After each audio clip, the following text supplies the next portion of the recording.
அனைவருக்கும் வணக்கம். Stock option Tamil channel மூலம் உங்களை சந்திப்பதில் மிக்க மகிழ்ச்சி அடைகிறேன். நான் உங்கள் சந்தோஷ். நான் செபியில் பதிவு பெற்ற பங்காளர் கிடையாது. இது பயிற்சிக்கான வீடியோ. எந்த பரிந்துரையும் நாம் வழங்குவதில்லை. இது முழுக்க நம்ம வரைபடமே இல்லாமல் சந்தையை எப்படி எளிமையாக பார்ப்பது அப்படிங்கிறது தான் இந்த வீடியோவின் நோக்கமே. இதனால் புரிந்து கொள்பவர்கள் இதை மட்டும் எளிமையாக புரிஞ்சிட்டிங்க அப்படின்னா உங்களுக்கு வரைபடமே தேவை இருக்காது. எதன் அடிப்படையில் வரைபடம் இல்லைன்னா அது இன்னொரு விஷயத்தில் நம்ம யூஸ் பண்ணணும். அது என்ன பயன்படுத்த போகிறோம் அப்படின்னா நம்மளுக்கு ஆப்ஷனுடைய ப்ரீமியம்.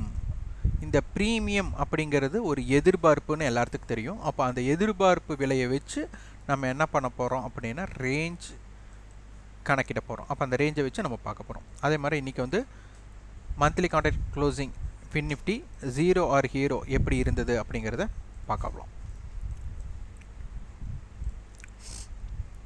இன்னைக்கு நிஃப்டி பார்த்தீங்கன்னா 17,769 க்ளோஸ் ஆகிருக்கு, 25 புள்ளிகள் ஏற்றத்தில். பேங்க் நிஃப்டி பார்த்தீங்கன்னா 42 புள்ளிகள் ஏற்றத்தில் 42,678 முடிஞ்சிருக்கு.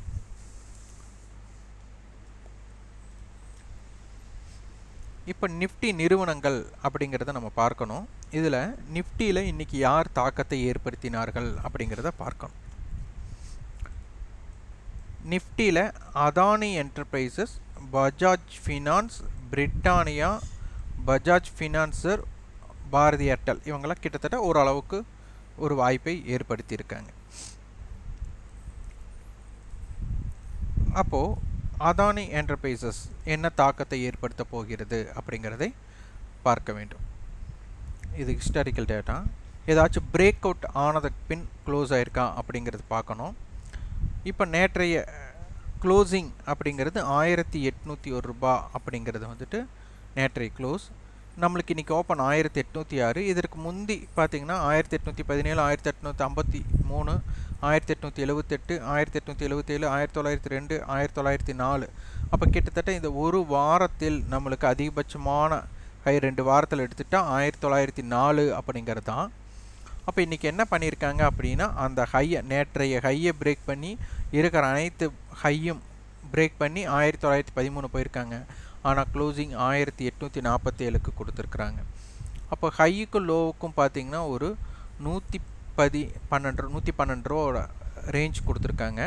அப்போ இவங்களுடைய பயணம் எப்படி இருக்க போகிறது? ஏன்னா இப்போ ஹையை பிரேக் பண்ணாலும் சரி லோவை பிரேக் பண்ணாலும் சரி ஒரு சரிசமமான பயணம் நடைபெற வேண்டும். அப்போ டெரிவேட்டிவ்ஸ் எப்படி இருக்குன்னு பார்க்கணும்.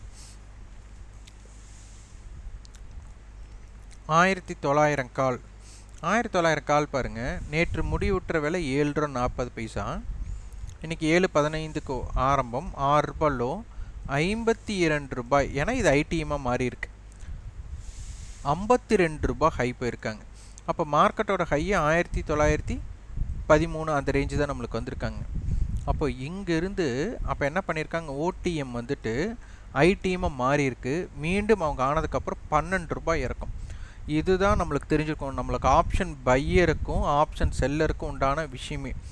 இப்போ 1,900 கால் பார்த்தீங்கன்னா 52 ரூபாயிலிருந்து 12 ரூபாய் வந்திருக்காங்க. இதுவே 1,900 புட் என்ன இம்பேக்ட் ஆச்சு அப்படின்னு பார்த்தாலும் உங்களுக்கு அதனுடைய தன்மை புரியும். அதுக்கு ஆப்ஷன் செயின் நம்ம போகணும். 1,900 புட் பார்த்தீங்கன்னா 900 கால் என்ன பண்ணாங்க, 52 ரூபாய் ஹையிலிருந்து 12 ரூபாய். அப்போ என்ன அர்த்தம், 40 ரூபாய் இறக்கம் கண்டுள்ளது. இவங்க பாருங்கள் 102 ரூபாய் ஹை, லோ 33 ரூபா. இப்போ க்ளோசிங் அப்படின்னு பார்த்தா 62 ரூபா. அப்போ 33 ரூபாயிலிருந்து இவர்கள் 30 ரூபாயோட பயணம் தான் அடைஞ்சிருக்காங்க. இது என்ன அர்த்தம், இது ஐடிஎம் ஆப்ஷன். அப்போ ஐடிஎம் ஆப்ஷனுடைய ஏற்றத்தை விட அந்த ஐடிஎம்ல அதாவது ஓடிஎம்ல இருந்து ஐடிஎம்மாக மாறி திருப்பி ஓடிஎம்மாக மாறினவங்களோட நிலைமை பார்த்திங்கன்னா கரைதல் அதிகமாக இருந்துள்ளது அப்படிங்கிறத இதன் மூலம் நாம் புரிந்து கொள்ளலாம். இதுதான் ரொம்ப ரொம்ப முக்கியம். அப்போது கரைவது எளிது, கொடுப்பது கடினம் அப்படிங்கிறது தான். அப்போது இந்த இடத்துல ரேஞ்ச் அப்படின்னு நம்ம பார்த்துட்டோம்னா இவங்களோட ரேஞ்ச் என்ன ஆக போகுது அப்படின்னா 1,850 ரூபா கால். இப்போ 27 ரூபாய் நம்மளுக்கு இவங்களுடைய ரைட்டர்ஸ் பயப்படக்கூடிய இடம். அப்போது என்ன அர்த்தம், 1,877 இதே புட் ரைட்டர்ஸ் பை பண்ணக்கூடிய இடம் 26 ரூபாய். அப்போ 1824. இது வந்து இந்த இடத்துக்குள்ள வால்டைல் பண்ண போகிறாங்க. இது 2 ப்ரீமியம் சேர்த்துனா ஒரு 50 ரூபாய் ப்ரீமியம் வரப்போகுது அப்படின்னா 1800ம் 1900ம் இது வந்து ஒரு வைட் ரேஞ்சாக இருக்கும். இதை பிரேக் அவுட் பண்ணால் நல்ல ஒரு மொமெண்டம் கொடுக்கும். ஆனால் இதற்குள் இருக்கக்கூடிய வாய்ப்புகள் அதிகம். அது இல்லாமல் இம்ப்ளைடு வாலட்டிலிட்டி அதிகமாக இருக்குது. இது வந்து ஒரு நியூஸ் பேஸ்டு ஸ்டாக் அப்படின்னால ஒரு ப்ரீமியம் இன்னும் 2 நாட்களே இருக்குது. கடைசியில் இன்னும் எவ்வளோ இருக்குது? 2 நாள் இருக்குது. அப்போது இதனை 0 செய்யணும். இந்த 0 செய்ய வேண்டியதுதான் இதனுடைய வேலை. இது எப்படி அப்படின்னு தோணலாம் உங்களுக்கு. இது ஒரு இம்பேக்ட் பாருங்கள். 1800 கால் 1900 அப்படின்னு எடுத்துக்கிட்டால் 100 ரூபாய் இதனுடைய ரேஷியோ. இவங்க 58 ரூபாய் இருக்கிறாங்க, இவங்க வந்து 62 ரூபாய் இருக்கிறாங்க. இப்போ இது ரெண்டையும் ஆட் பண்ணால் நம்மளுக்கு 110 ரூபாய் 120 ரூபா வருது. அப்போது 20 ரூபாயோட டைம் வேல்யூ உள்ளே இருக்குது. எங்கே? ரேஞ்ச் இதில். ஆனால் இதில் பாருங்கள் 1840க்கும் 1860க்கும் பார்த்தீங்கன்னா நம்மளுக்கு 20 ரூபா. இப்போ பார்த்தீங்கன்னா இங்கே 32 ரூபா, இங்கே 33 ரூபா. அப்போ என்ன அர்த்தம்?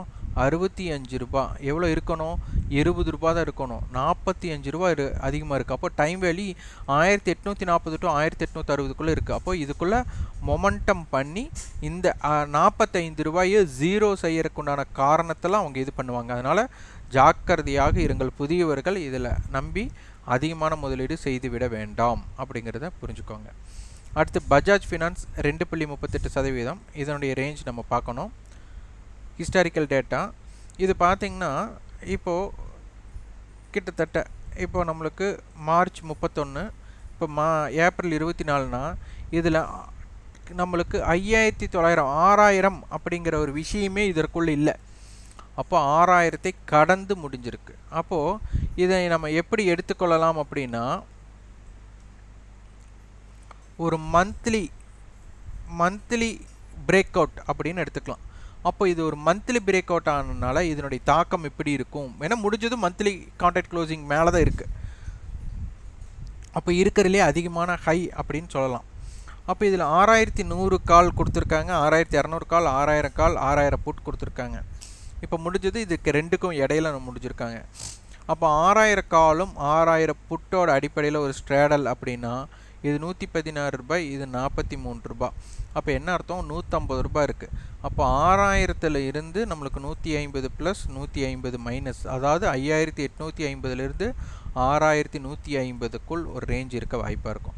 அப்போ ஆப்ஷன் செயினில் நம்ம போய் நம்ம பார்க்கணும் இதனுடைய தாக்கம் என்ன இருக்க போகுது அப்படின்ட்டு. இதுவும் இம்ப்ளைடு வாலட்டிலிட்டி ஓரளவுக்கு இருக்குன்னா ஒரு நியூஸ் பேஸ்டு ஸ்டாக் அப்படின்னு சொல்லலாம்.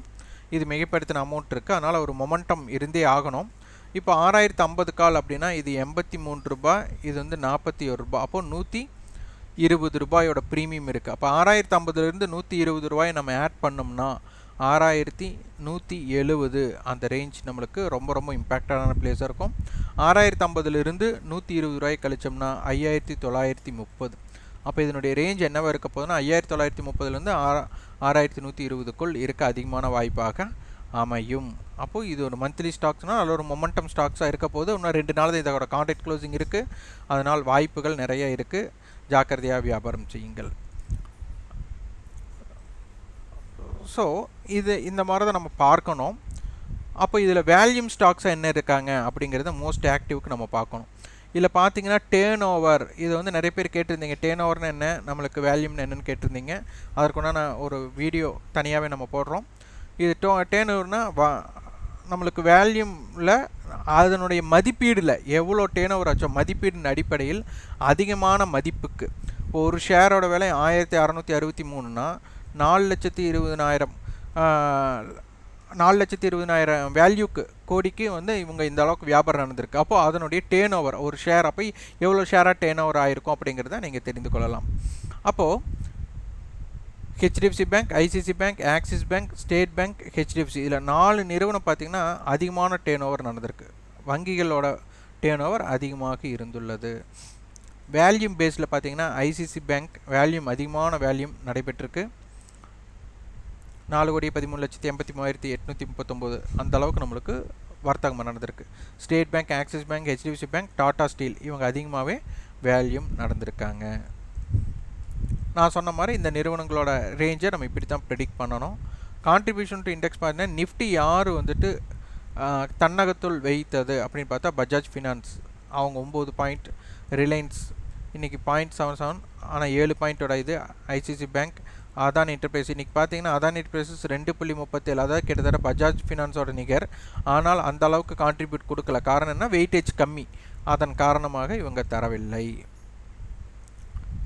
அதே மாதிரி ஹெச்டிஎஃப்சி பேங்க் இன்றைக்கி பார்த்தீங்கன்னா ஹெச்டிஎஃப்சி இது வந்து ஒரே நிறுவனத்தை சார்ந்தது. ஹெச்டிஎஃப்சி பேங்க் அப்படிங்கிறது ஒரே நிறுவனத்தை சார்ந்தது. அப்போ அவங்க டவுனுங்கிறத அந்த நிறுவனத்துக்கு ஒரு இம்பேக்டடாக இருந்துள்ளது அப்படிங்கிறத தெரிஞ்சுக்கலாம். அப்புறம் இது வந்து நம்மளுக்கு அட்வான்ஸ்டு அதிகமாகவும் டிக்ளைன் கம்மியாகவும் இருந்துருக்கு காலையில். ஆனால் முடிவெறும்போது இருவருமே அருகாமையில் இருக்காங்க. அது வந்து கொஞ்சம் பார்க்கக்கூடிய ஒரு விஷயம். இது பிஎஸ்சி. அடுத்து என்எஸ்சியில் எப்படி இருக்காங்க அப்படிங்கிறத பார்க்கணும். ஓகே, நம்ம ஃபின்னிஃப்டி பார்த்துடலாம்.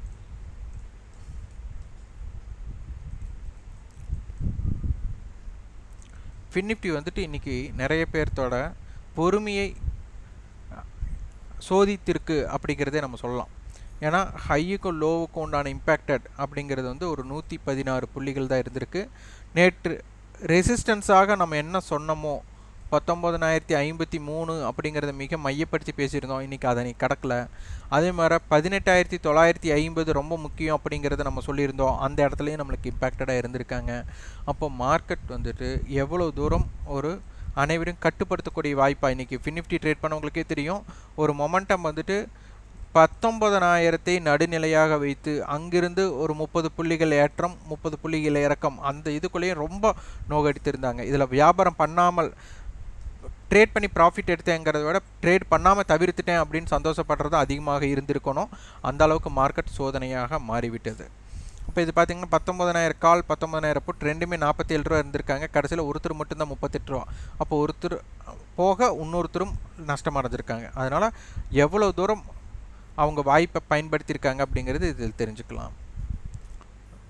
இப்போது இது பாருங்கள், 18,900 to 19,000 அப்படிங்கிறது ஒருத்தர் 61 ரூபானா இன்னொரு அப்போ இது ரெண்டு 61.50, 38.50, இது ரெண்டு கூட்டினா 100.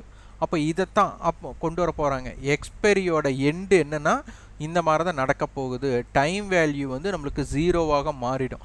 இதை யாரெல்லாம் புரிஞ்சுட்டு வியாபாரம் செய்கிறாங்களோ ஆப்ஷன் வியாபாரத்தில் இவங்க தலை சிறந்து இருக்கக்கூடிய வாய்ப்பாக இருக்கும். ஸ்பாட் ஈக்குவல் டு ஃபியூச்சர், இதுதான் எக்ஸ்பைரியோட எண்ட் அப்படின்னு நம்ம சொல்லியிருந்தோம். அதுதான் இன்றைக்கி நடந்திருக்கு. அதையும் பார்த்து கொள்ளுங்கள். மே 2ஆம் தேதியோட கான்ட்ராக்ட் பார்த்திங்கன்னா நம்மளுக்கு 19,000 கால், 19,000 புட். இது வந்து ஒரு ஸ்ட்ரேடல் அப்படிங்கிற இடத்துல இருக்குது. அடுத்தது 18,900, 19,100 கால் ஒரு ஸ்ட்ராங்கல் அடிப்படையில் இருக்குது. அப்போது 18,950, 19,000 மிக மிக முக்கியமான இடமாக இருக்க போகிறது. இம்ப்ளைடு வாலட்டிலிட்டி இதுதான் வந்து எல்லாத்தையும் கவலைக்கூடம் அப்படின்னு சொல்லலாம். ரொம்ப ரொம்ப மந்தமான சூழ்நிலை இருக்குது. இந்த மந்த நிலை தான் இந்த வியாபாரம் பண்ணும்போது நான் சொல்லிகிட்டே இருக்கிறது தான். என்ட்ரி எங்கே போகிறீங்களோ எக்ஸிட் லேட் ஆகும். அதுதான் இதில் நடக்கிற விஷயம். எவ்வளோ தூரம் பேஷண்ட்டாக நீங்கள் உட்காடுறீங்களோ அவ்வளோ தூரம் உங்களுக்கு பயத்தை உருவாக்கக்கூடிய வாய்ப்பாகவே மார்க்கெட் இருக்க போகுது. அந்த அளவுக்கு தான் வியாபாரம் நடக்கும். ஃபின்னிஃப்டியோட range 18,870 to 19,088, wide range 18,782 to 19,218. Resistance பார்த்தீங்கன்னா 19,040, 19,088, 19,150. சப்போர்ட் லெவல் 18,916, 18,870, 18,819 இருக்கும். இந்த வீடியோ உங்களுக்கு பயனுள்ளதாக இருந்தால் லைக் பண்ணுங்கள், ஷேர் பண்ணுங்கள், சப்ஸ்கிரைப் பண்ணுங்கள். கண்டிப்பாக உங்களுக்கு ஃபீட்பேக்கை கமெண்ட் பாக்ஸில் பதிவு பண்ணுங்கள். நன்றி, வணக்கம்.